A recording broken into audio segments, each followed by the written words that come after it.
bleachers to where the shots looked like they came from and to where that scrum was going on. And then the crowds, you know, they got on the intercom and they said, you got to go. Everybody's got to clear out. And everybody started clearing out. And we tried to get on air as soon as we could. And we did.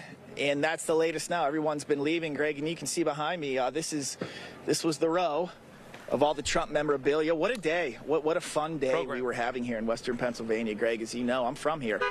I grew up about an hour and 20 minutes away. And this was a great day for Western PA. The crowd was huge. I haven't seen a crowd covered a lot of Trump rallies. I haven't seen one like this. It was enormous. And to have it end like this, obviously it's awful. It's awful they tried to kill President Trump. It's just awful for the country, period. What happens next? Where do we go next? Where are things going to go? No one knows. It's a new country now. So, but that's the way it unfolded, Greg. Bob, thank you so much. We're glad you were there. Glad you're safe and the president is safe. I have a statement from the campaign. This just came in. President Trump thanks law enforcement and first responders for their quick action during this heinous act. He is fine and is being checked out at a local medical facility. More details will follow. That's from Stephen Cheung, Trump spokesperson. And Bob, if you're still with me, can you just tell me how far from the podium were you? You said you were right in front of it. How many feet would you estimate were you from the president? Well, we were on the risers, the press risers. So we were about maybe 75 yards away, right in front. I mean, I was looking right at him, and you hear this shot, and you kind of see, like, I don't know what I saw, like maybe a bullet whizzing by, and it just he froze, everybody froze, and then pop, pop, pop, pop, pop. You heard the other ones, and then we ducked down. We were under attack, so we ducked down and tried to get safety. Once it stopped, you know, then, but again, I'll never forget that moment my entire life. It's one for the history books when President Trump stood up and fist pumped the crowd. I've never, obviously this doesn't happen every day. I've never experienced anything like that. We all screamed. We were all cheering for him, every single one of us, fist pumping him back. Excuse me. Yep. You know, the image, Bob, it kind of looks like the Marines on Iwo Jima with that flag. I think it is going to go down in history. What an iconic moment, and maybe it's too early for that. We're again just, we're so relieved that the president is okay. He's fine, and he will be out there again. You know what? I'm a little bit surprised and gratified, relieved that there wasn't some sort of stampede or, you know, a panic. The kind of was remarkably under control. A sniper starts firing, you know, you could imagine that hundreds of people might start running in all directions. Your thoughts exactly were mine. I thought that was what was about to happen. I thought pandemonium, complete pandemonium was about to break loose, but it was so quick, and the state police, Secret Service was on the guy or people so fast. And I don't know if Secret Service snipers, Greg, you say they countered it, and they got to him so quick. But the people here, nobody. I mean, we panicked, but nobody went completely insane afterwards. It was over so quick. It was surreal, Greg. We just saw an assassination attempt on President Trump. It was, and then after it happened, we were all just like in a daze. And then Secret Service is walking in. They're saying, okay, you got to pack your bags. You got to go. And you just are taking orders. You're following along. People were crying. Greg, I interviewed some women coming out crying, teary-eyed, rightfully so. I can't blame them. They just can't believe it's got to this point. Though I've been listening to the broadcast. Lydia has made a lot of great points, too. We all thought this was a possibility. I've heard many people say that this potentially could have happened to President Trump. And you hear that rhetoric, and they're like, oh, well, it's so extreme. It's so extreme. Clearly, it's not. Clearly, that's where it is, Greg. That's what happened today. President Trump was nearly killed. Thank God he wasn't. But it just, and since then, everyone's been in a daze. People have been slowly walking out. We've been doing interviews, and sad. Everyone's sad. People, like I said, people are crying. We understand. We understand. What a wild moment, and people are reacting. we have heard, it's kind of confirmed, we believe, that the shooter has been killed. Conflicting reports as to how many shooters, one or two. About 2 minutes ago, the Post was reporting that there were two assassins, attempted assassins, or two shooters involved in this. We are hearing that the shooter was killed by a Secret Service assault team. One other person believed to be a civilian also killed. Once again, the president is safe, but we have no details yet about his condition or exactly what kind of wounds he sustained. He is grateful for the Secret Service and their fast reaction. We saw it, and we might as well re-rack the video and maybe take it from the top. It's remarkable how much you can see. And now some photographs are emerging from behind the podium. We'll work to get those on air as well. There is a whole other sequence of images behind the scene. And Bob, don't go far. We could sure use you. Yeah, Greg, I'm here. Absolutely. I would imagine. You bet. Look, this is an active crime scene. I'm hearing there are law enforcement still all over the place, interviewing people. What's happening in that regard? You told us in great detail, and we appreciate it, what happened. What's happening right now? To your point, Craig, crime scene investigation. So after everyone had collected themselves and the apparent threat was neutralized, the Secret Service, they come in, okay, and on the riser where the shots came from, and they tackled the person and killed them, I guess. They roped Hey, Bob, that do me a favor. I just off. have to let me jump in for a moment. It looks like I'm told that this footage here is the shooter being taken away. And actually, it looks like someone's performing CPR on an individual, whether that's the shooter, whether that couldn't be the shooter, to be honest. That couldn't be based on the location. That's right behind. That's right behind where President Trump was speaking. Maybe you could see that somebody, and we heard somebody else was shot, and that would have been pretty much in the line of fire. Oh my gosh, we are looking at people scrambling, I think, to save a life. Man. This individual, I don't believe, is the shooter. I believe this is a victim. Yet we can't say for sure, really, much of anything at this point. We're just taking this in. We're waiting for confirmation. But I believe that was another victim. And people, they're blood-stained, regular people with their shirts stained with blood. It's a lot of blood. In the aftermath of this horrible, horrible event. Wow. Bob, sorry about that, but this is a pretty key piece of video. Okay. Tell us more, if you don't mind. What's happening right now? So the crime scene investigation, immediately after, and Trump had left, and the apparent the threat was neutralized. They roped off that area in crime scene tape where the shots came from, and then everybody had to leave. We're on the risers, Greg, and we had to leave most of our equipment. We took just enough so we could get our live shots out, but they were like, you got to go. Everyone's got to go right now. This is a crime scene. Secret Service agents, they came through. Everybody had to go. Everybody had to leave the fairgrounds. And as we're walking out, agents all over the place. And I saw a medevac going off. I don't know if that was for former President Trump. I have no idea, but that just added to the chaos of the situation at the time because nobody had really known. We got a little reassurance when President Trump got up and gave the fist bump, but nobody really knew in such a fluid situation and chaotic situation what was going on. So the whole farm show grounds, Greg, is a crime scene now. We are about half a mile away. This obviously was where the Trump memorabilia was for sale, and people were.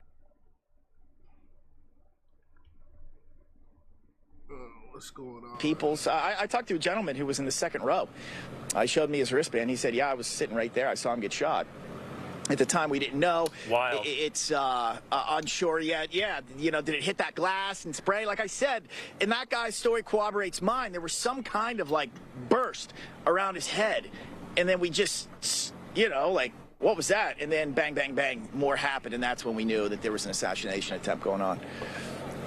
And Right now, we're seeing that, again, a man performed CPR on, we believe, was a rally, just a person attending the rally, maybe in VIP seating. Katrina Zish is with us. And Katrina, I think we have reaction from President Biden. We do have a statement. Also, I do want to update that we are hearing that the former president was hit by shrapnel, again, that was flying from wherever the shooter was. And, of course, the bullets did, unfortunately, hit someone behind former President Trump, and also I know there's someone else seriously injured. Okay, we do have a witness who saw the shooter, I believe, if I'm hearing correctly. All right, what I'm going to do. The event, but you were just outside. Tell us what you saw and what. So we had a party here all day. You can see behind us at the Brinkles Farming Greenhouse here. We had a party, and we all decided, hey, you know, when we hear Trump up there, we're going to walk up through the field, stand by the trees up there under the shade, and watch and listen to the rally. Right? We couldn't see him, but we could hear him. So we walked up, and probably 5 to 7 minutes of Trump speaking. I'm estimating here. I have no idea, you know. But we noticed a guy crawling, bear crawling up the roof of the building beside us. Wow. 50 feet away from us. So we're standing there, and, you know, we're pointing at the guy crawling up the roof. And he had a gun, right? He had a rifle. We could clearly see him with a rifle. Absolutely. Oh, wow. We're pointing at him. The police are down there running around on the ground. We're like, hey, man, there's a guy on the roof with a rifle. And the police were like, huh, what? You know, like they didn't know what was going on. You know, we're like, hey, right here on the roof. We can see him from right here. We see him. You know, he's crawling. And next thing you know, I'm thinking to myself, I'm like, why is Trump still speaking? Why have they not pulled him off the stage?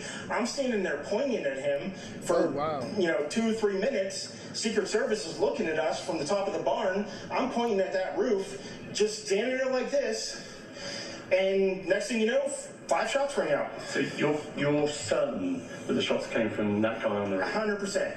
100%. Wow. And he was up there for a couple of minutes. He was up there. You saw him up there for a couple of minutes. Absolutely. At least 3 to 4 minutes. And you were telling the police and the Secret Service? We were telling the police. We were pointing at him from the still Secret got the Service. beard They in were his looking hand. at us from the top of the barn. They were looking at us the whole time when we were standing by that tree. Could they see binoculars? Could they see him? Probably not, because the roof, the way the slope went, he was behind where they could see. But why is there not Secret Service on all of these roofs here?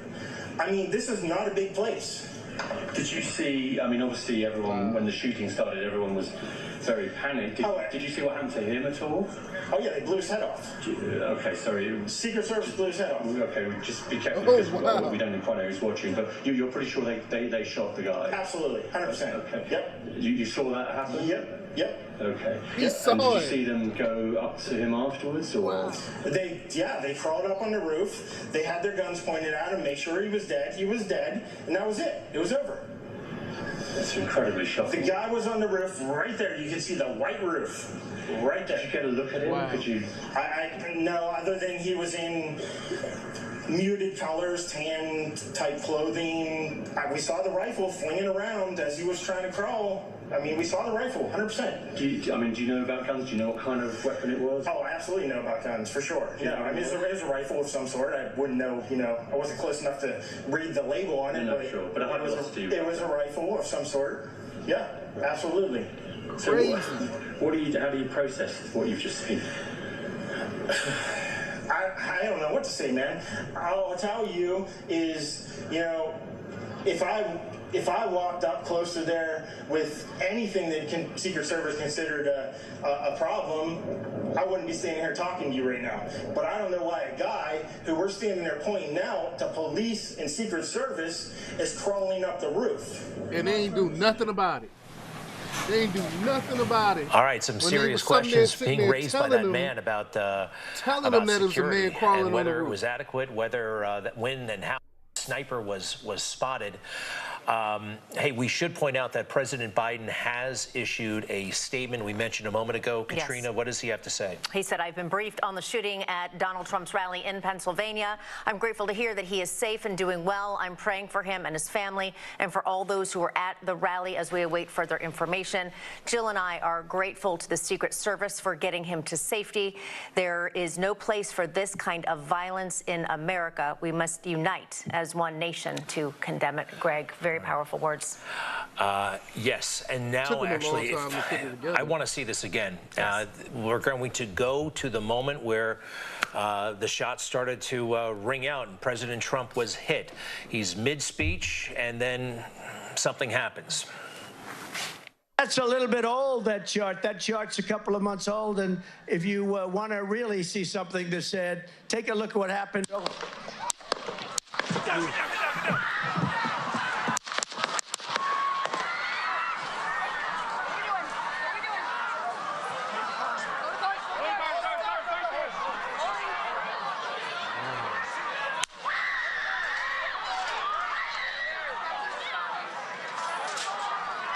That last shot, I don't know if y'all heard it, but it was a last shot. I think it was that. I think that was the Secret Service taking him out. Move, go. Hawkeye's here. Hawkeye's here. Move to the stairs. Stairs, get ready. Stairs, get ready. We ready? Are we good? Shooter's down. Are we good? Dude said they shot the dude head off. Shot his face off his face.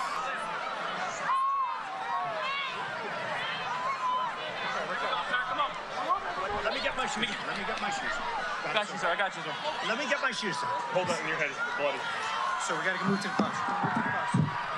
Let me get my shoes. Watch out.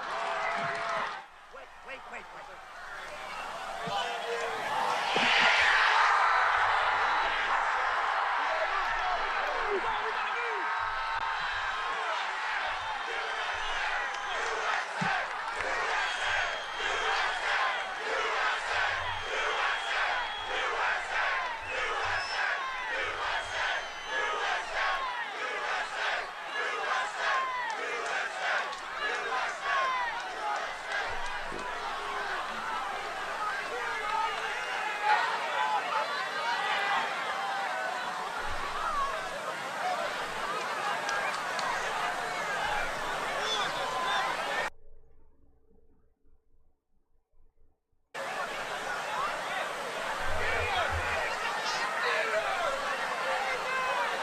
Of course, I heard somebody say, hold him.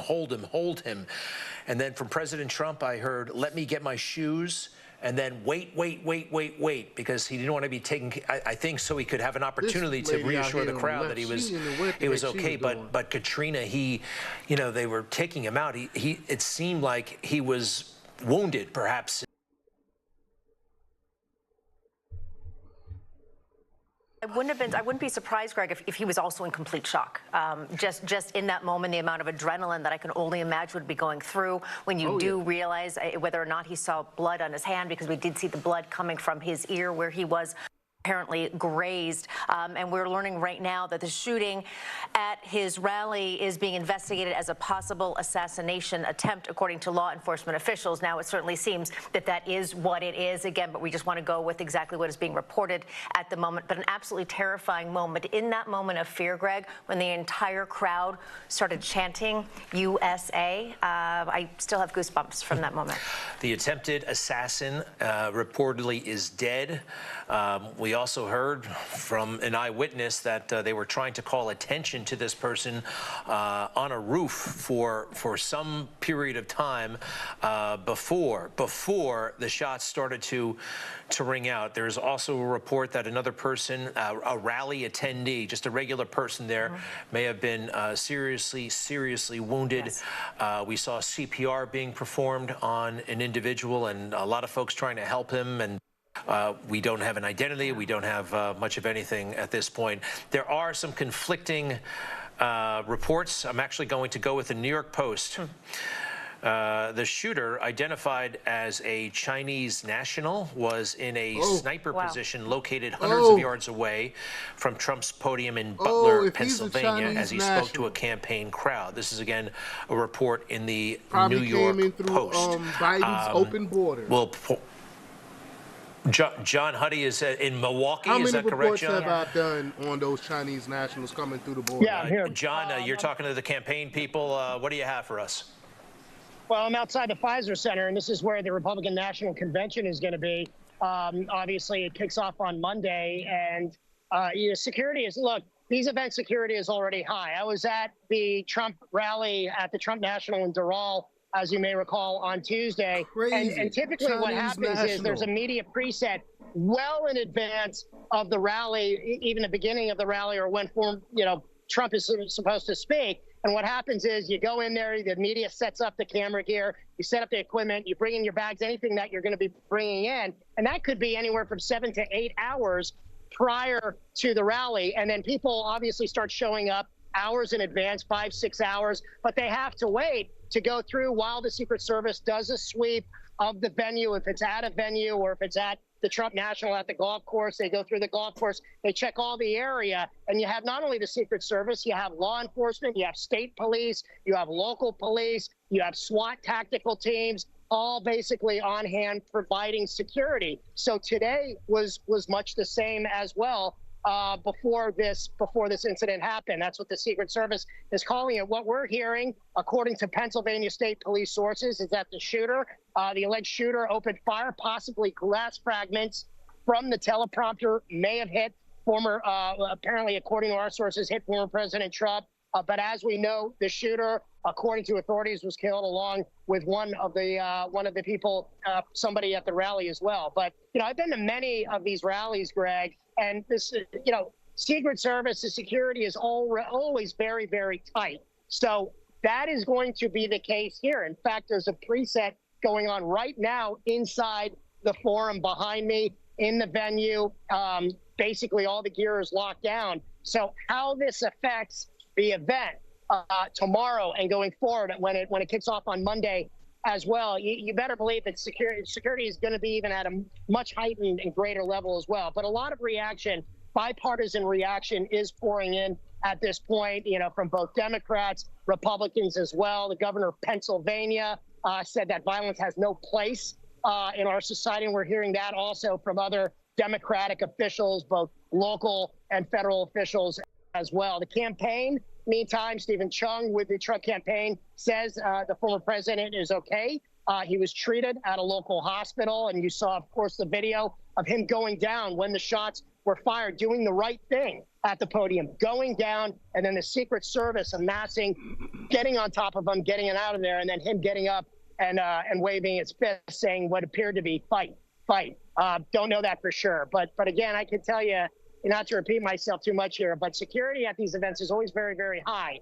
But that said, this is still being investigated. We don't want to jump to conclusions. We don't want to speculate too much about the circumstances leading up to this. But obviously, this is a very serious situation.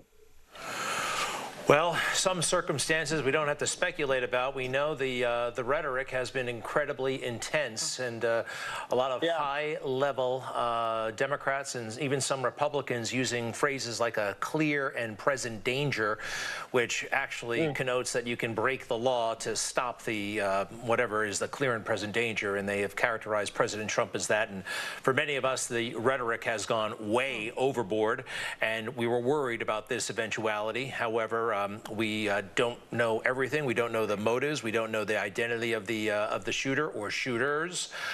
This is all still very, very new, brand new. An investigation obviously is underway, and the information will be made available, we hope, very, very soon. Yeah, we sure do. Also, a few incoming news moments here to share with you.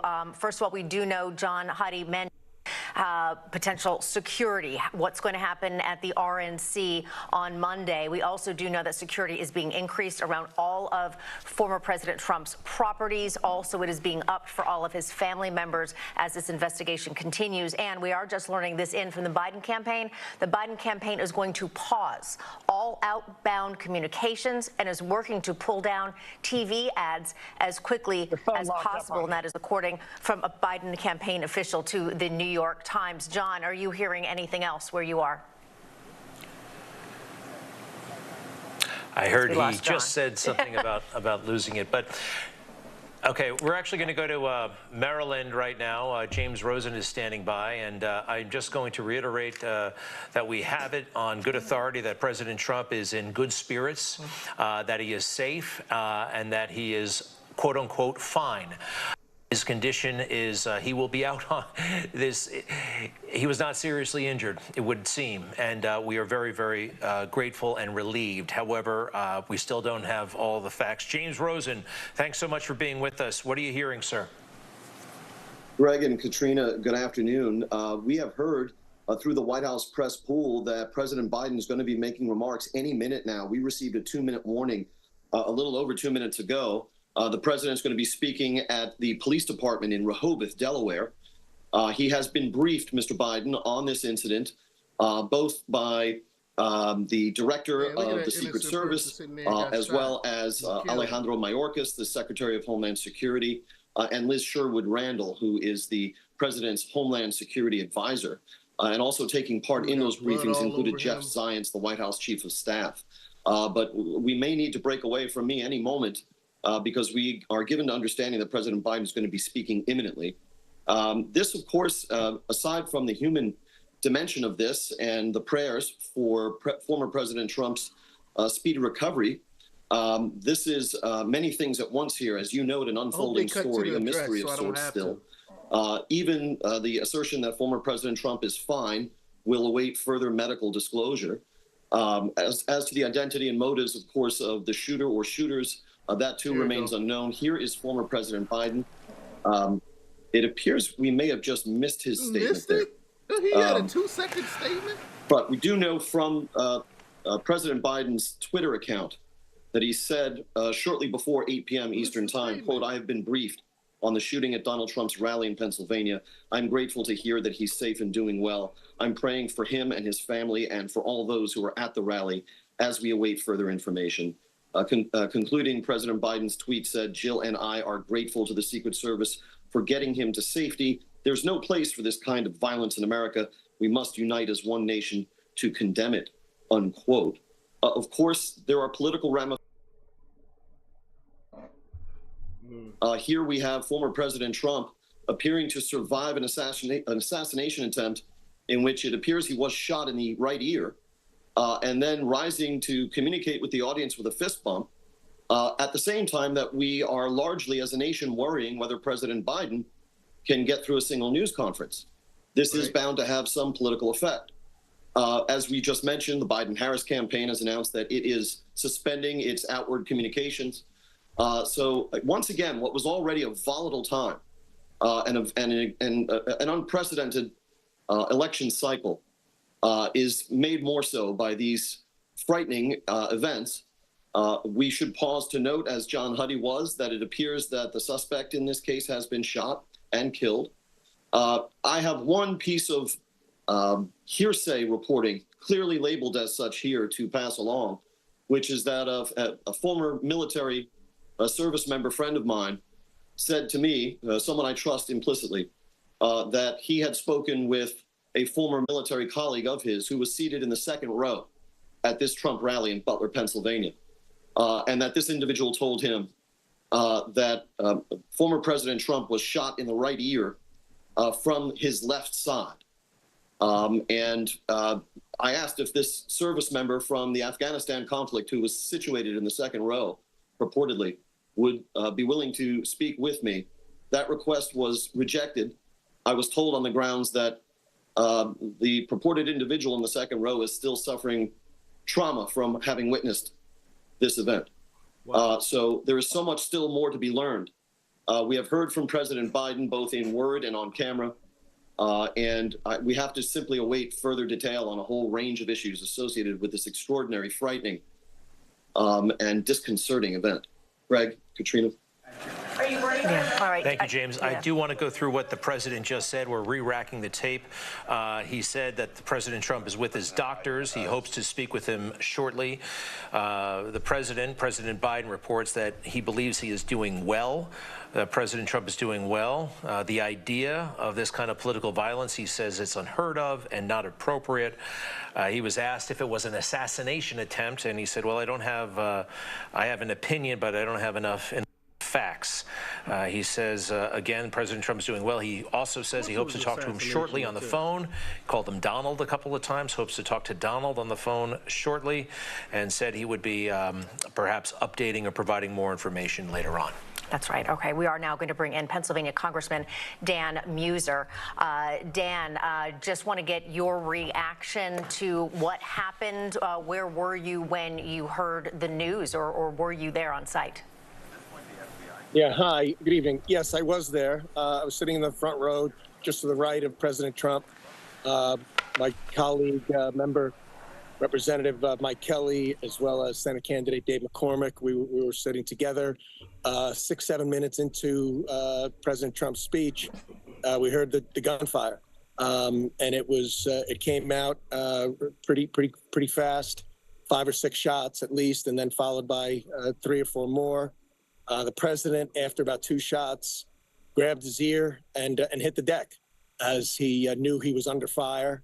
That's about when those in the stands and around me realized what was happening. And, of course, there was some panic. The gunfire sounded so close. Frankly, I just had a real feeling of anger and wanting to do something. It's sort of a helpless feeling.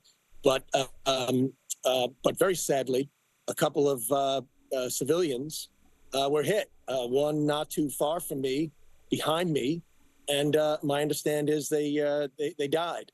They were killed.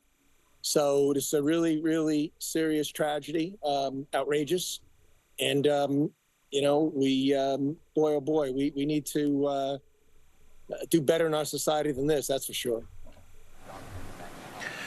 Congressman, have you heard anything about President Trump, his injuries or anything like that? You gave us an excellent eyewitness report.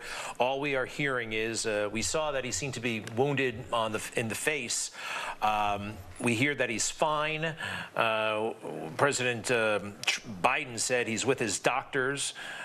He's doing well. We did see that he left the stage with some difficulty, whether he was limping. He really was kind of leaning on the Secret Service, at the same time giving America a great deal of encouragement and reassurance with that fist bump.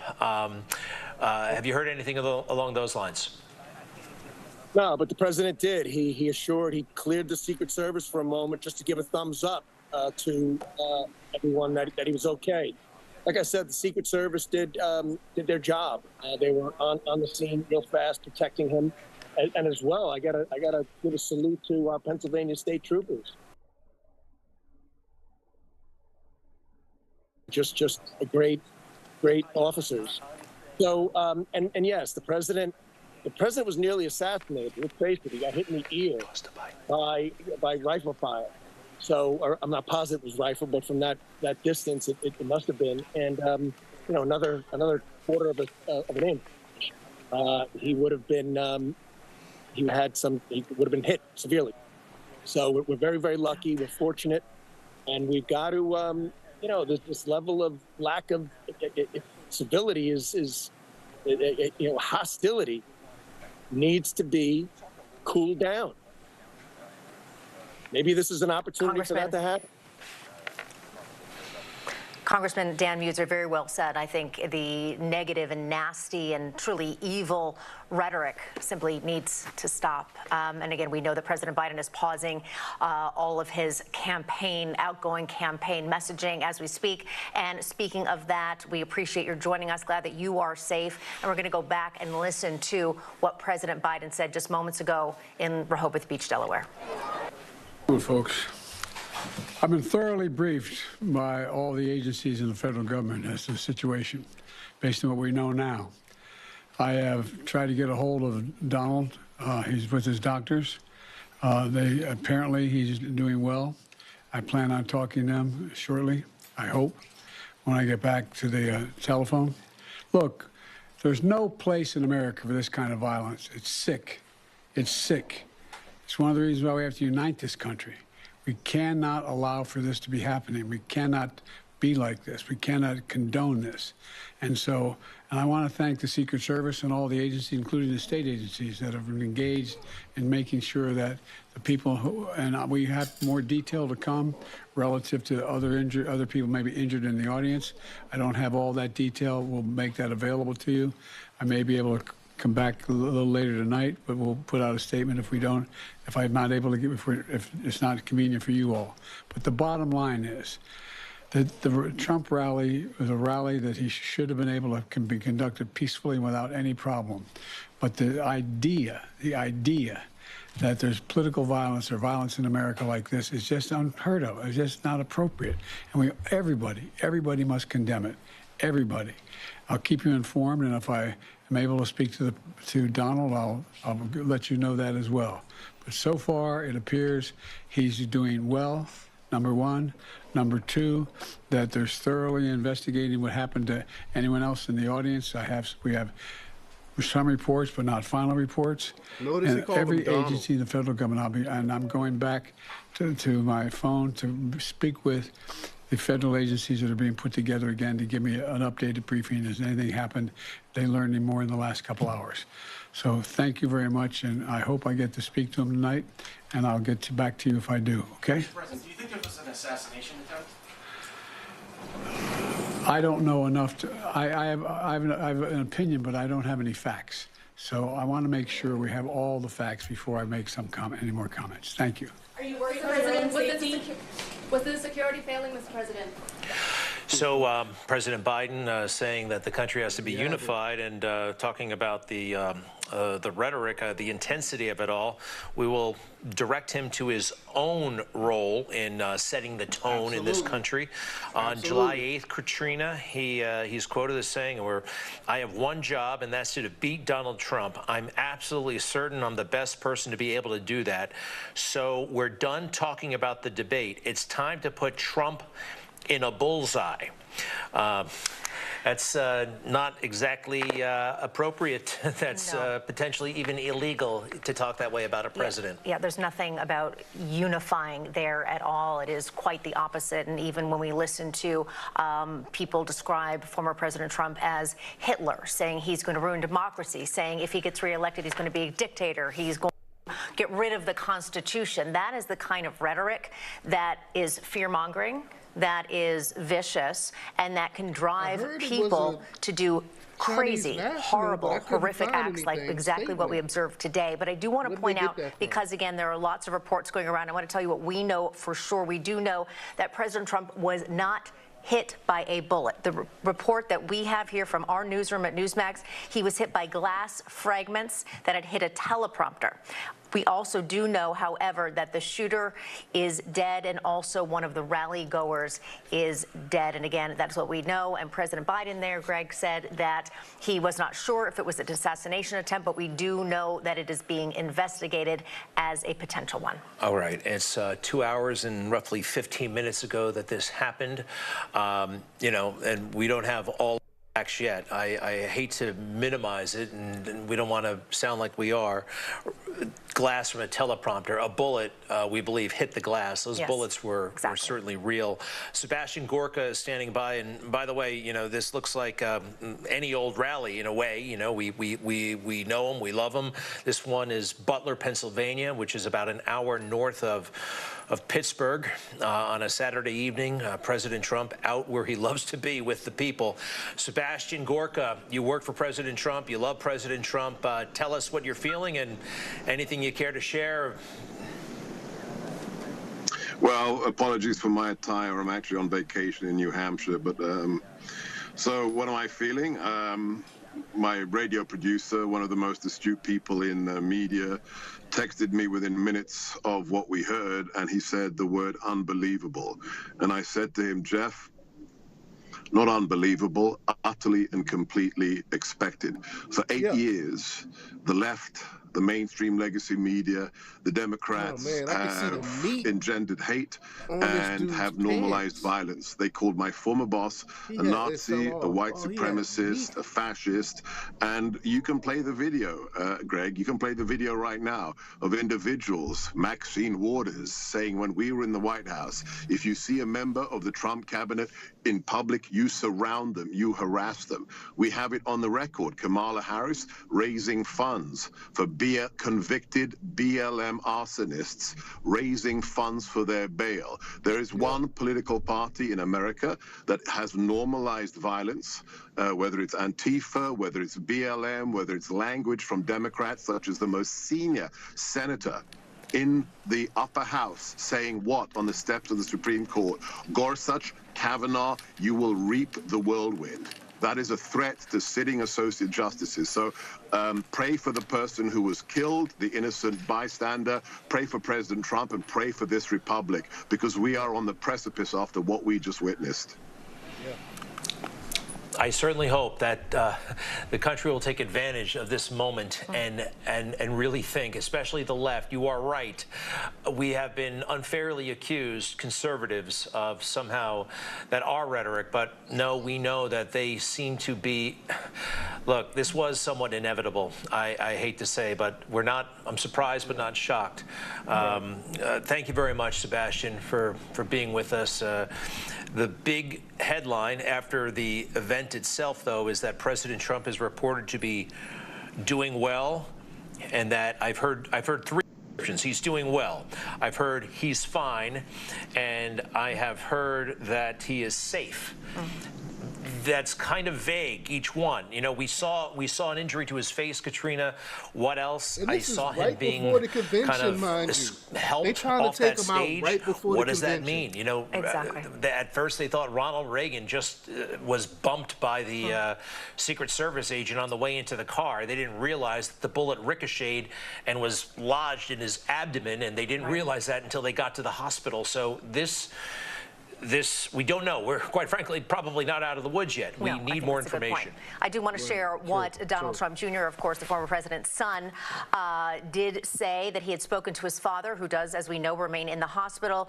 He said that his father is, quote, in good spirits as he remains under observation, adding that his father is, quote, never gonna stop. And again, that's exactly what that bump that he gave multiple times represents, and knowing the former president and how strong he is and what a fighter he is, I can only imagine what he is prepared to do to fight to save this country. If we have the moment again, I think it's time that we take a look at it. What happened? It was about 2 hours and 15 minutes ago. President Trump, I believe, was making a point about the economy. He had just been engaging directly with Senate candidate Dave McCormick and talking about economic data. And he turned his head, and, well, you'll see the whole moment. I think we have it ready. And let's go ahead and play that, please. That's a little bit old, that chart. That chart's a couple of months old, and if you want to really see something that said, take a look at what happened.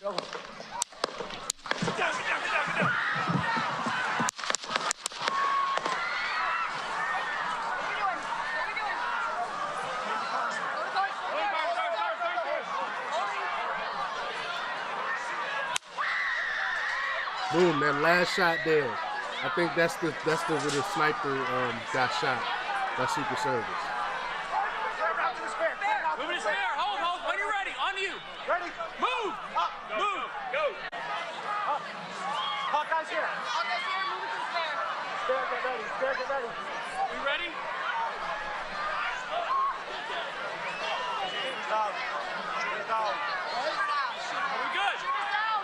Shooters down. Are we good to move? Shooters down. We're good to move. We're clear. Let's move. Let's move. We're clear.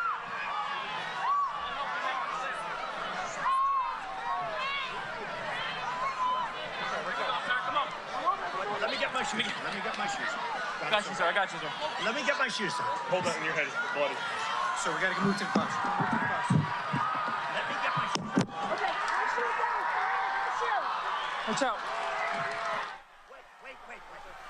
Wait.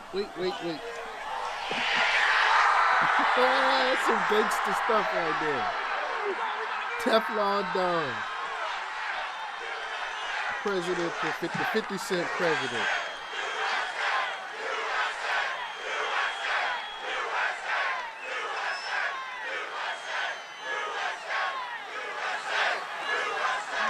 Making sure the crowd knows that he is okay as they... Okay, we're back here, and I understand that Chris Salcedo is standing by with some information and a few things he wants to say. Chris? Guys, just a little bit of analysis. Been watching your fine coverage. I think it was said earlier in the broadcast, it's a different country we're living in now all of a sudden. Yeah.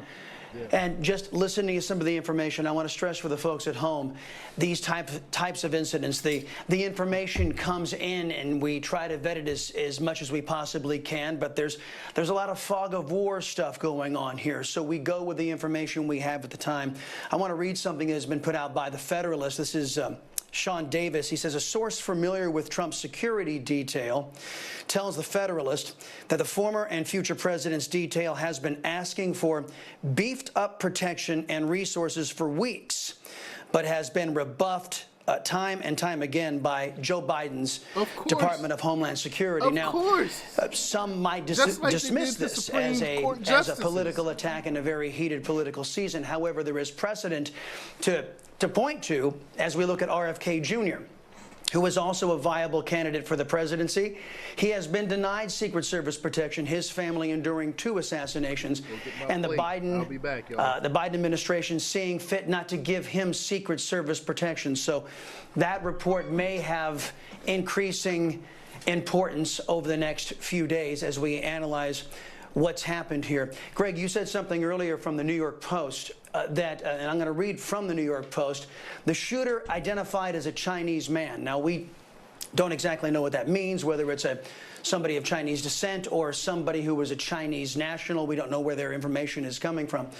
But it is also fair to point out that our borders have been wide open in this country to terrorists, to foreign nationals streaming into our country, and goodness knows who has gained access to our nation courtesy of policies from the current administration. So this is all part of the tapestry that is coming in as we get new information by the minute, as we just had this entire political campaign, guys, redefined in one incident in Pennsylvania, in Butler County, Pennsylvania. Greg, I know you had talked about the possibility, some reports coming in of possibly 2 shooters. It seems the bulk of the reporting now says that they've narrowed down to 1.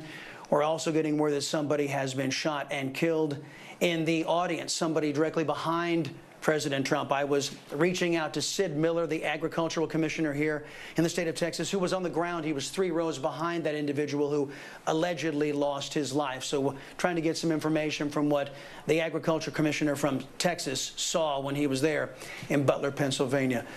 Quite an extraordinary unfolding of events today, guys, and of course we'll be watching.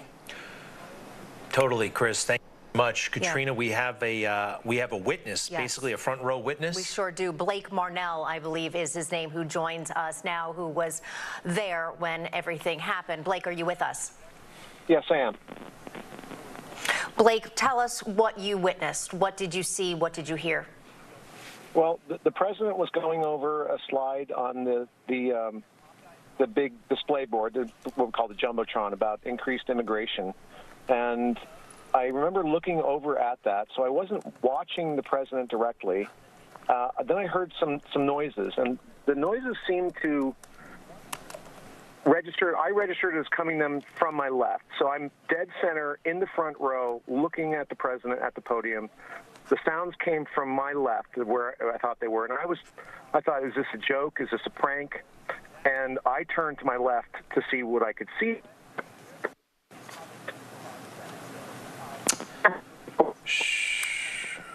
Blake, we're having a tough time hearing you. Go ahead. Okay, so when I looked back at the president at the podium, his security detail was covering him actively. So at that point, the shooting. Shucks, Blake, you're on a cell phone. If you maybe you can move 10 feet to the right or some direction where you're breaking up. We do want to hear. If you can hear me, just get over to a new position if you can and pick it up where you left off. Yeah, I'm still at the venue, and I imagine this is probably part of the reason for the bad. Is it better now? Yes, it is. Okay, I'm standing out in the field. You're going in and out, Blake, but again, if you can hear us, if you can tell us exactly what's happening right now at the venue. At the venue, people are still leaving. It's just very difficult. The parking lot was completely full, and just now beginning to empty the point where people can get out of here. A lot of disbelief here earlier, but the news has spread that the president is okay, so people are taking a lot of solace in that. And Bob, I'm sorry, Blake, how far were you when the shot started to ring out? Where did you say you were? I was in the front row in the center. I was probably within 10 yards of him, or maybe just a little bit over that. Wow. So you were in front of him, looking at him, not in the group behind him. Correct. I was in the front row center. We're looking at, we believe this is a victim being carried away, and again, conflicting reports about his condition. Hey, Blake, we're going to try this again. You have been breaking up. We lost your story as the Secret Service kind of swarmed President Trump, and he was below the podium. We saw what happened next. They get up, but is there any other, what did you hear? What kind of things did you observe being close that we may have missed? I was actually listening. I was actually listening, I could hear what the Secret Service was saying back there, and I could tell. I did not hear them call for any medical attention. I heard them instead coordinating like an attempt to move him, basically getting ready on a countdown to move him off the podium. I didn't know what condition he would be in at that point, and was obviously apprehensive. But when I saw him stand up, when I saw him shake his fist in defiance, I was very, very hopeful at that time that he was going to be okay. That was an amazing moment, and your vantage point. Well, listen, Blake, we appreciate it very much. We may check back with you. Don't go far. I think we have Bob Brooks, who's still at the venue. He was an eyewitness as well. Sure was. Bob, what's the latest? Yeah, Katrina, Greg, State Police, Pennsylvania State Police helicopter.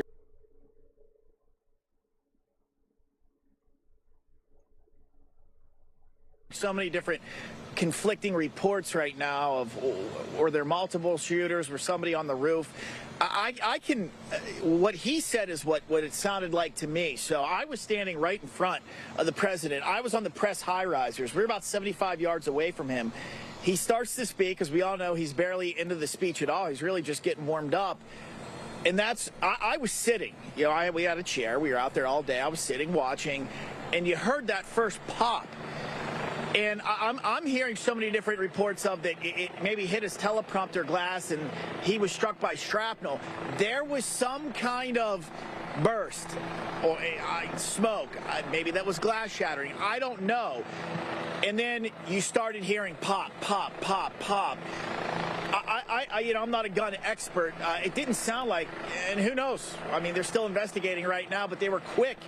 They sounded kind of hollow, like not like a big kaboom or anything like that. And that's when we all got down and we ducked. I mean, I was underneath tripods, covering your head. I was looking behind me because I was at the back of the rafters, and there was a little production area behind where we were, and I looked down.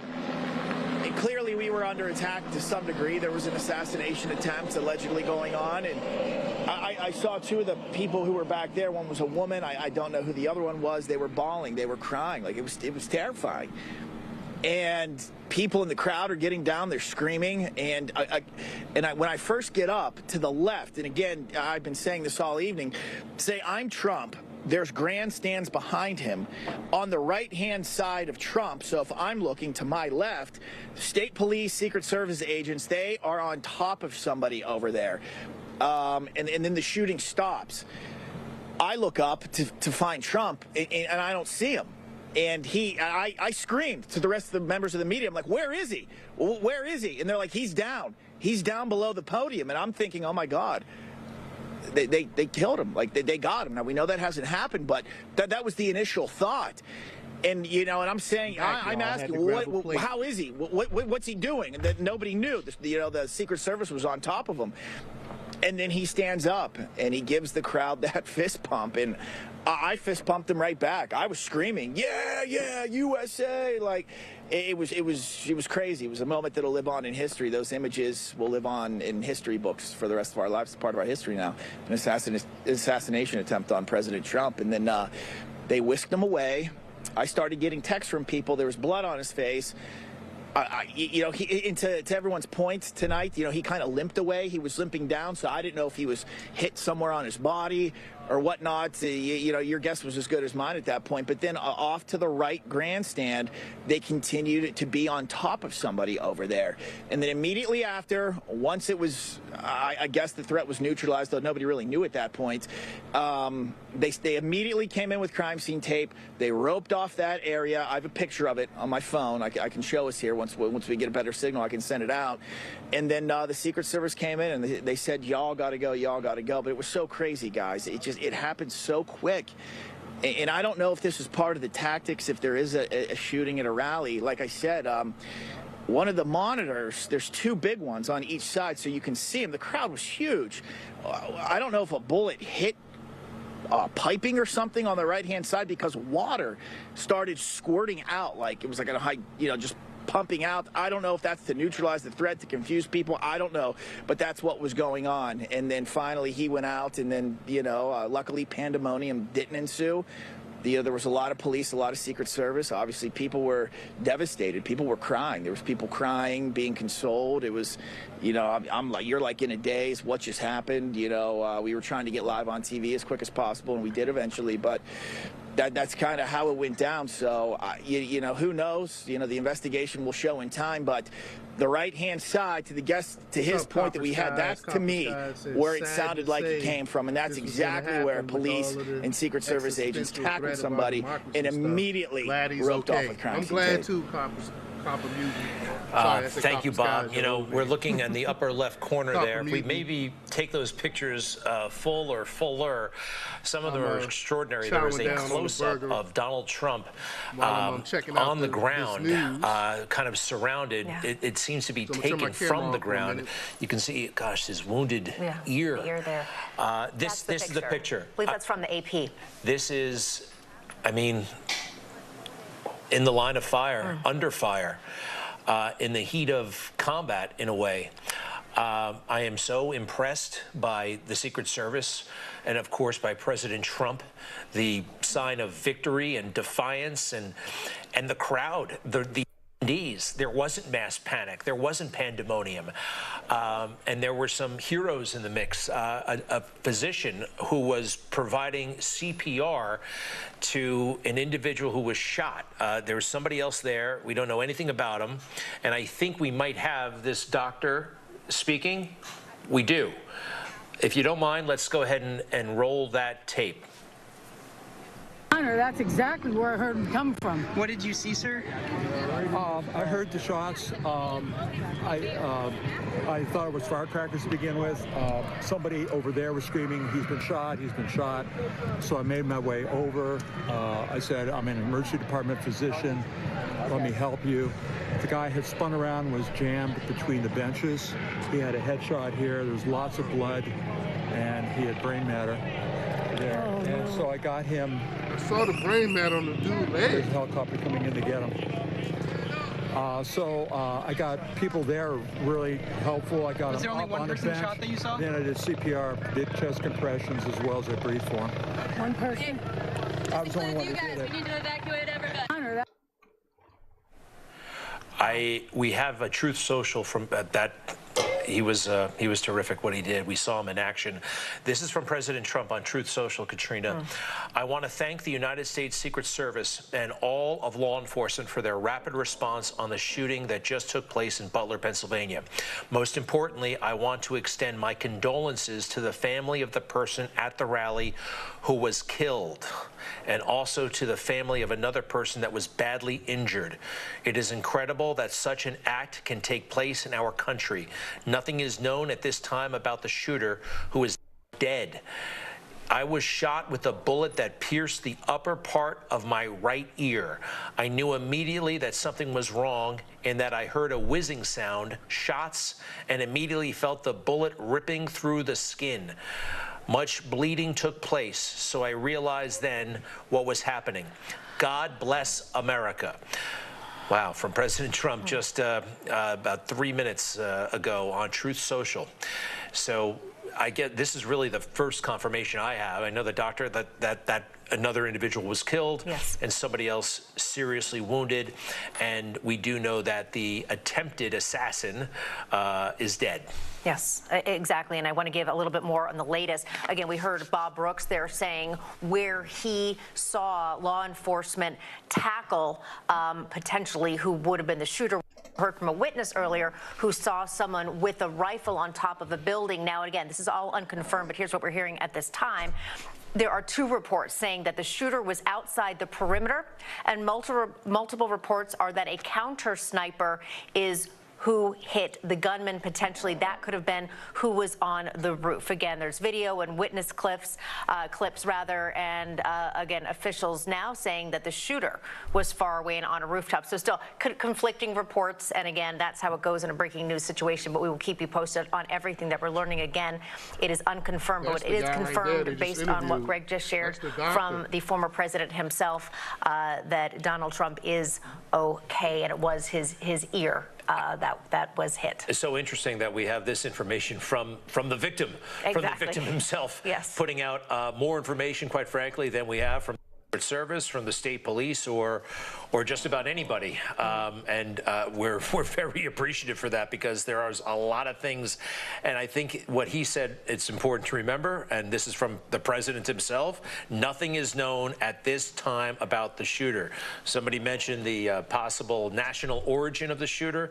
That is a report. We really don't have anything else. If President Trump doesn't know, I don't think we're going to know for a little while. And I think what's very interesting also to note in that Truth Social post, President Trump says that he was hit by the bullet. Now, again, there were other reports saying he was hit by some broken glass. So once again, all unconfirmed, but the president himself saying that he was actually hit by the bullet. And Greg, as Congressman Muser mentioned earlier, if that is the case and it had been any closer or gone in a different direction, we could be having a very different conversation.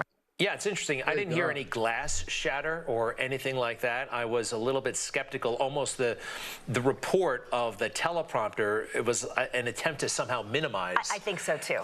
Which that's a very good point. But at the same time, if it did happen, look, they're going to go through this hopefully meticulously. And what will we do going forward? Because the rhetoric is to a point from the left that Donald Trump poses this threat to democracy. And I mean, there are individuals, I guess J.D. Vance. That's exactly where I was going. He spoke about this on Twitter just a few seconds ago. Yeah, let me see. I'm trying to find it. But he once again said that this is a lot of this rhetoric. Today, he said today is not just some isolated incident. Again, this is J.D. Vance, potential running mate for the former president. The central premise of the Biden campaign is that President Donald Trump is an authoritarian fascist who must be stopped at all costs. You've all heard the rhetoric. He says the rhetoric led directly to President Trump's attempted assassination. And again, that hateful speech that we have been hearing. You read that July 8th comment from President Biden, who literally said it's time to put a bullseye on Trump. I think there's, quite frankly, if you want to know more about the difference, because they accuse the right of having pretty intense rhetoric. Donald Trump is furious about the policies of the left, whereas the left, they seem to be infuriated by Donald Trump. That's a good point. His being is a threat somehow in their estimation to our country, which is obviously crazy and overblown and dangerous, and potentially had an impact, a major factor in what happened today. Yeah, absolutely true. And it's interesting, again, because the RNC, of course, scheduled to start on Monday. We spoke to John Huddy, who gave that there's a lot of question marks now just with the importance of needing to add security and whether or not or when that will continue. So again, a lot of answered questions at this point, but we do know that the Biden campaign said they are pausing outgoing campaign messaging at that point. It seems like the right decision, Greg. Sure, Yeah. sure, absolutely. And at this point, you know what? I think it's time to look at it again. Every time we watch it, we kind of see something new. So President Trump was mid-speech. This happened at about 6:14 p.m. Eastern Daylight Time. And you hear the... Go ahead. Oh, I'm sorry. Take a look at what happened. Stand by for a second. All right, well, that was just terrible. We're joined in watching this, I believe, by Robert F. Kennedy Jr., presidential candidate. Robert F. Kennedy My goodness, Jr. a privilege to talk to you, of all people, on a day like today, a presidential candidate, and of course, what your family has endured. Sir, welcome. Your thoughts, please.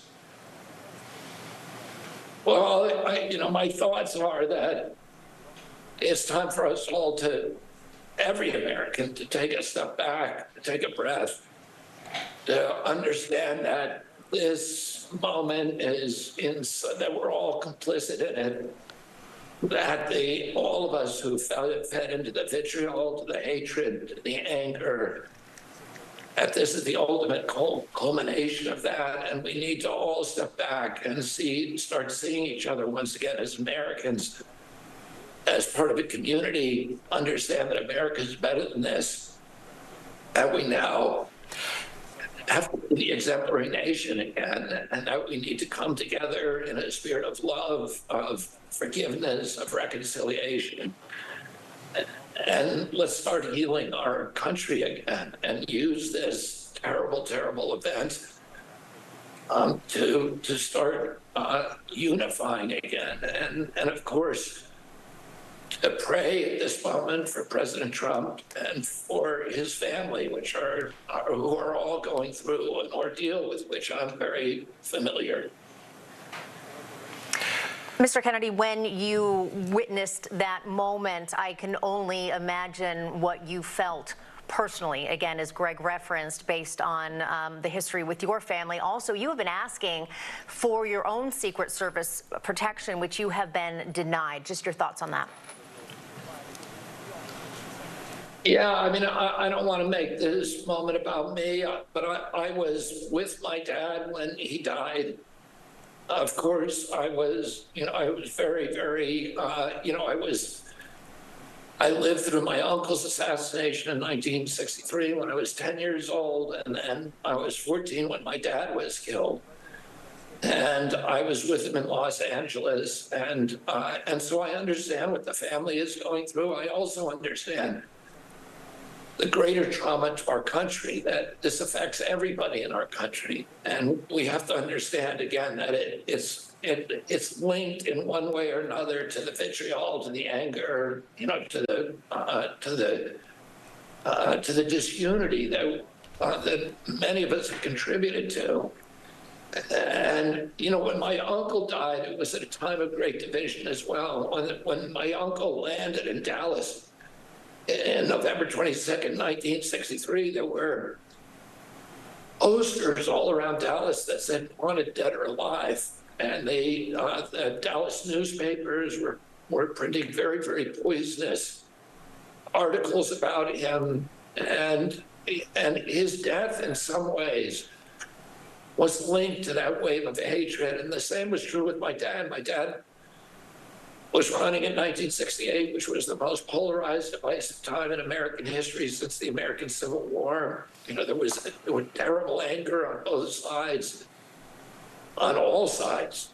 And part of the eruption of that anger was not only the riots we were seeing in the cities that year, but we also saw Martin Luther King's assassination that year. And then 2 months later, my father's assassination, and all of it is connected, and it's connected to each of us, and each of us needs to take responsibility for our own behavior. And hopefully we can make something good of this. We can take that moment between our impulse and our action to, when we're angry at somebody, when we want to amplify a post of clever piece of hatred, that we just say, we're not going to do that right now. We're going to try to nurture love. We're going to try to nurture forgiveness. We're going to try to nurture a sense of community and a sense of harmony among Americans. We can have a debate,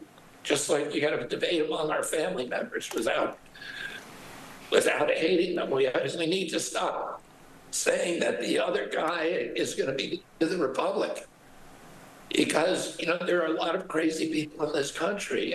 And when you do that, when you use that extreme kind of language, you're giving permission to those kind of people to engage in this kind of action. So, that would be my message to people. Sure. Mr. Kennedy, here's an idea at the appropriate time, a joint appearance where they're not debating, perhaps President Biden, President Trump, and maybe yourself, a joint appearance where, you air your differences, but just maybe all three of you call for what you just summarized. That might go a long way. CIA I have a question for you, though. On You were looking for Secret Service protection a few months ago. I believe the Biden administration would not grant you Secret Service protection. Has there been a change in? And given the events of today, sir, your situation is an urgent one. Again, I don't want to make this about me. I think we need to focus on larger issues. There's a lot more important issues than that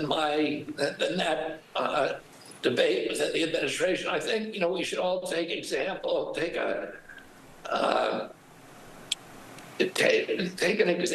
of how the Secret Service behaved here. We all saw them, the men and women who ran toward the bullet fire, who circled the president, who put their own lives at risk, who were willing to take a bullet, not just for the president of the United States, the former president, but also for our constitutional system of government, for our Constitution, for our country. And I think all of us should take inspiration from that example and understand that we have to take risks. We have to make sacrifices, and those sacrifices may not be putting yourself in the path of a bullet, but instead, biting your tongue when you want to say something ugly to somebody or something hateful. And taking a couple of breaths and maybe saying something kind instead and something healing instead. And I think that, I think really that's the message at this moment that we all need to start talking about. Let's make this a thank God that President Trump seems to be okay. And now let's go forward with this election without, with kindness toward each other and understanding that we're being examples to the rest of the world, and we need to be examples of how a democracy can function without devolving into violence and hatred and bitterness that seems to be enveloping the world right now. Yeah, Mr. Kennedy, to your point, if there is any way that something good can come out of this, maybe somehow to curb the vitriol that we have all been witnessing and all been hearing, and maybe some people who have also been participating in it, maybe, as you said, they will take a moment and not do that coming forward. But I do, just while we have you, we do have an official press statement from the Secret Service, so I just want to share that, if you don't mind waiting just while I read through that. During former President Trump's campaign rally in Butler, Pennsylvania on the evening of July 13th at approximately 6:15 p.m. A suspected shooter fired multiple shots toward the stage from an elevated outside of the rally venue. U.S. Secret Service personnel neutralized the shooter, who is now deceased. U.S. Secret Service quickly responded with protective measures, and the former president is safe and being evaluated. One spectator was killed. 2 spectators were critically injured. The incident is currently under investigation, and the Secret Service has formally notified the Federal Bureau of Investigation. So that is some actual concrete information to a lot of those unconfirmed reports.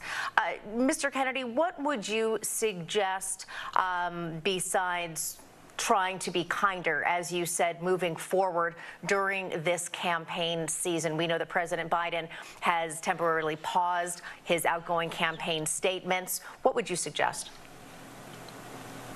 Well, first of all, I'd like to, in light of what you just said, send my own condolences to the family of the bystander who was killed, and my prayers to the people who were injured. And in answer to your question, I think President Biden and President Trump have a chance right now to change the tone of this campaign dramatically, and to stop accusing the other side of being a threat to the republic, and stop empowering people who are filled with hatred, and particularly marginalized people who are capable of taking these kind of actions. And I think we all have an opportunity now to do what God wants us to do, which is to bring order out of chaos, to turn evil into good, and to use this terrible, terrible incident, this tragic incident where people died, to make something better for our country. Well, we are privileged to talk to somebody like you. What a unique perspective you have, Robert F. Kennedy Jr. And we wish you safety on the campaign trail. Yes, indeed. I know you said you don't want to go into those issues right now, but you deserve Secret Service protection now more than ever. So good to be with you, sir, and our best wishes. Thank you very much. You bet. I think Robert Wilkie is standing by, exactly. A member of Donald Trump's cabinet, head of Veterans Affairs, and a future who knows what in a second Trump administration. Can you hear us, sir? Yes, Greg, Katrina, I wish it was better circumstances, but thank you for having me. So, Mr. Wilkie, you heard our conversation.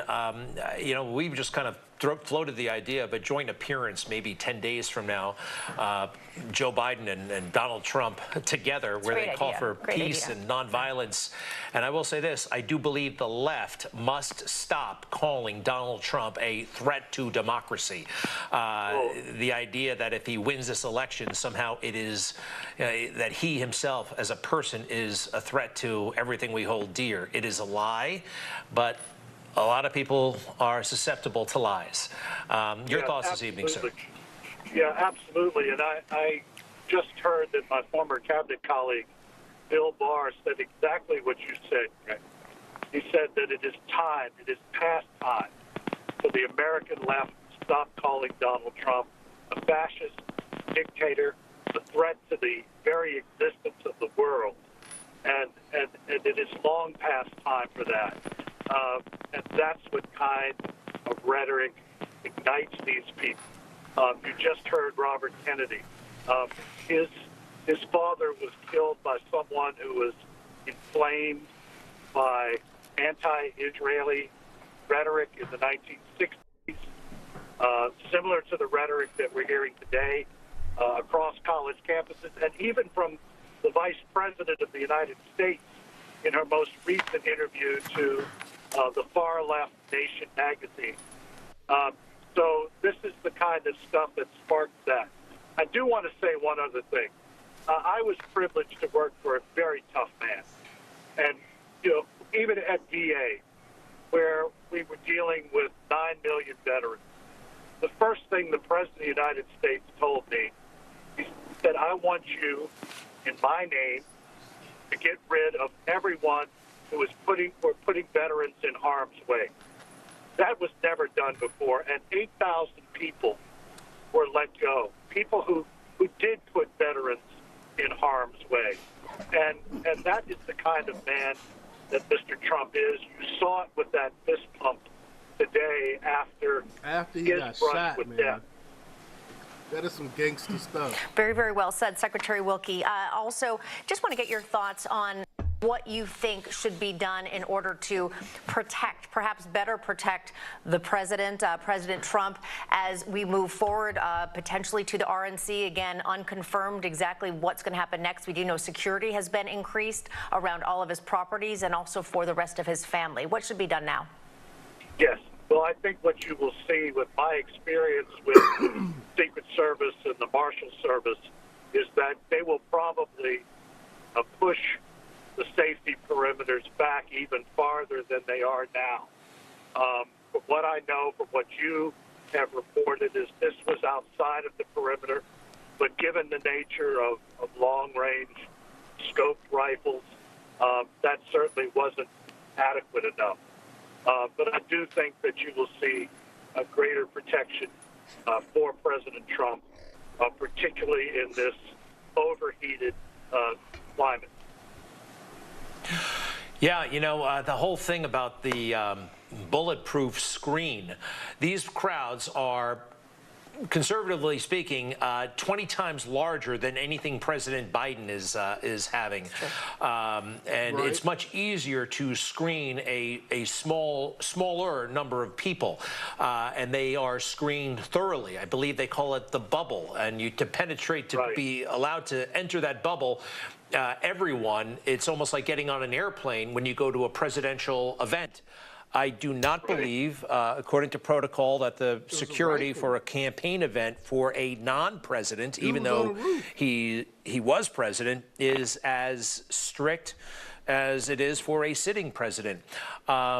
You may remember on January 6th, President Trump spoke behind a heavy glass barrier, which I think that he will hopefully never speak without one of those things again. The Secret Service did a great job here, but you know, you got to learn from these things. And if you don't mind, Mr. Wilkie, I would like to see, because we've learned more and now we know that it was a bullet that hit President Trump's ear. I'd like to see the entire event, if you don't mind, and if we could re-rack it. This is mid-speech. It happened just under 3 hours ago. This in Butler, Pennsylvania, which is about an hour north of Pittsburgh. If we have that, let's go ahead and rack it, please. I was just happened to be while I'm reading the article. That's a little bit old, that chart. That chart's a couple of months old, and if you want to really see something that said, take a look at what happened.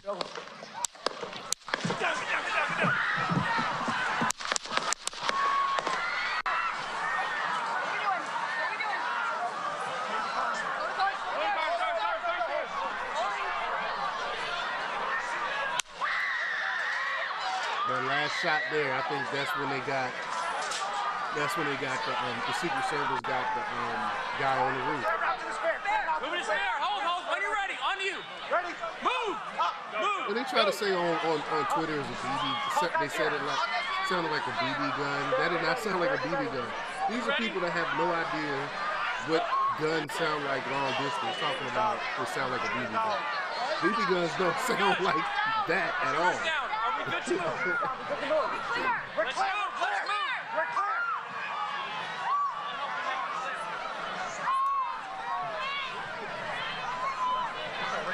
Come on. Let me get my shoes. I got you, sir. Let me get my shoes. Hold that in your head, bloody. So we got to move to the bus. Watch out. Wait.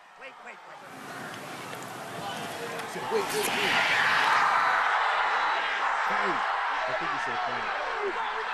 I mean, that is some gangster stuff, man.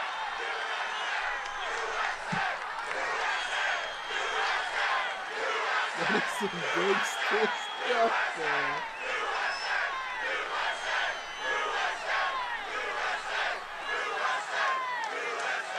Thank God. Thank God.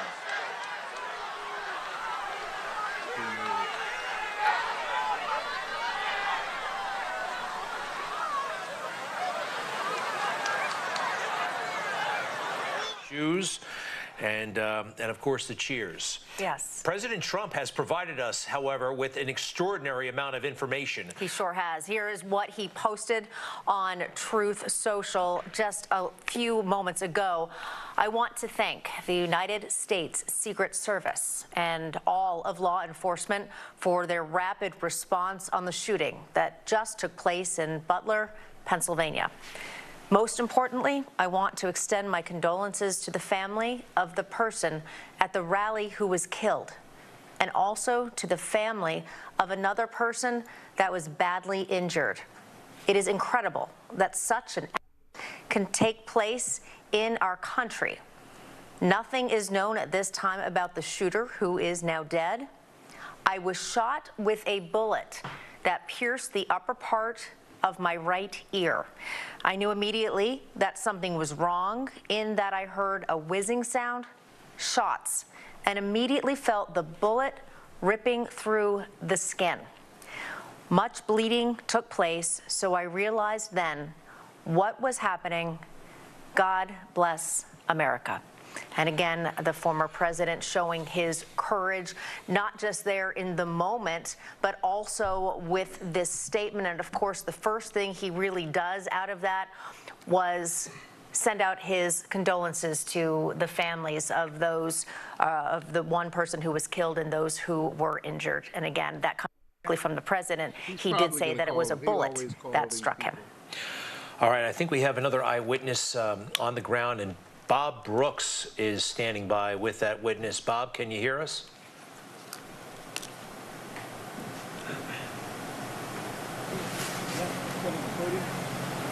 Yep, there he is. Good. Where were you? Hey, Bob. Proximity to the stage. I was about 100 yards back standing. I wasn't in the seating area. And you know, he's talking, and probably maybe, 5-10 minutes into it, I just heard a few shots coming from my left side, which would have been, I guess, Trump's right, or thereabouts. And, you know, when those first couple of shots rang out, it looked like a hydraulic line or something on my right side got hit, because there was all stuff spraying out, which sort of made things more confusing. And then, like, immediately there was return fire from, I assume, the Secret Service. There was a lot of automatic fire. And at this time, you know, everybody's hitting the ground. And then the firing stopped. Everybody stood up, and I didn't see it, but people said, you know, when Trump got up, he had blood on either side of his face, but raised his fist like he's okay, and was rushed off. So, what's America look like now? It's ridiculous. I mean, it's been on a downturn. I'm not going to get, you know, blame, but I guess it is politics. I mean, you look at what they've done, defunding the police, emboldening the criminals, smash and grabs everywhere, and then somebody to feel emboldened enough to do this. What do you think about what they've done to him? What has been done to him? The indictments, the prosecutions. It's all clean. It's all baloney. It's all BS charges. Do you think that plays into why somebody may have come here and... Yeah, I don't doubt that, you know, somebody who's on the edge already, you know, sees this stuff, and you watch, you know, these news and all that other stuff. Yeah, it could push somebody over the edge, or somebody getting that pissed off at either candidate at this point. What do you want to say to President Trump? I wish him all the best. Hopefully he isn't hurt too much, if he is hurt at all. And if anything, just gives me more resolve, and hopefully the whole country to stand behind him, get in here, and clean this mess up. What's your name? My name is Art, A-R-T, last name Hughes, H-U-G-H-E-S. Right now I live in Newcastle, which is about a half an hour away from here. I'm from Mount Pleasant. Park the Newsmax? Sure. Kirk, let me know. Where were you? Proximity to the stage. Second row. Okay, you were sitting second row. Affirmative. What'd you see? Well, we all witnessed President Trump get shot. Everybody went down. I turned around with my camera to film Suspects, yes. You saw him get shot in real time, or you just heard it? Yes. No. I heard it, and You were right there. I viewed it. Secret Service immediately took him down. Immediately got him behind the podium. So I don't know that I saw him fall down from a shot. I just know that I watched him go down. I saw him come back up with a mouthful of blood. And I just remember everyone screaming at me to get down, and my main thing was just to get eyes, on possible shooters. I know they had taken a person out of the stadium that was down. I know that we had snipers up top that were addressing issues out there, and then everyone just remained in. They just basically took shelter in. Let me ask you, what happens now in the country? What happens is we continue to take our country back. Obviously, we're under attack. Yes. Obviously, in my own opinion, the people that we're up against, when they lose the narrative and they're no longer to have their talking points regurgitated by society, then their second thing is always violence. And this just confirms that. I'm not saying he was part of the Democratic Party. Sure. I'm not saying he was Antifa. I'm just saying the part of the anti-Trump. But we as a society all saw this coming. In other words, when you have a person that is only accused of things and it's regurgitated constantly for 7 years, people begin to build things mentally, yes? So we all kind of knew inside it was going to happen, and unfortunately we all got to witness it play out. So where are we at politically is the same thing. In other words, we either going to vote in President Trump, assuming that, he survives. If not, he left us an awesome thing called Agenda 47, yes? And that is the plan to how to retake our country from powers that will be, we'll just call it, yeah? Yeah. Because the same powers that will be, excuse me, I was eating a sandwich. The same powers that will be know how to pull things like this off and make it appear as it's, a random shooter. And again, I'm not saying that's what it was. Sure, yeah. Nobody knows right now what the hell. It's just, it's last name Smith, common spelling. Smith. First name Ian, I-A-N. Cool. And I came from Atlanta. We appreciate Newsmax. Appreciate it, man. Good job, you guys. I'll tell you off camera what was sickening was watching. We were close. My daughter was close by. Yeah. Thank God she's okay. But we were supposed to be sitting over there with them. Yeah, right by there. But it happened right above them. And thank God she's okay. Was right above them. Yes. Yeah. She's okay. She blacked out because of the heat and just being shoved down. And thank God we're okay. Thank God. Thank God. Can you believe this happened to President Trump? No, we cannot. No. I just can't believe it. I honestly can't believe it.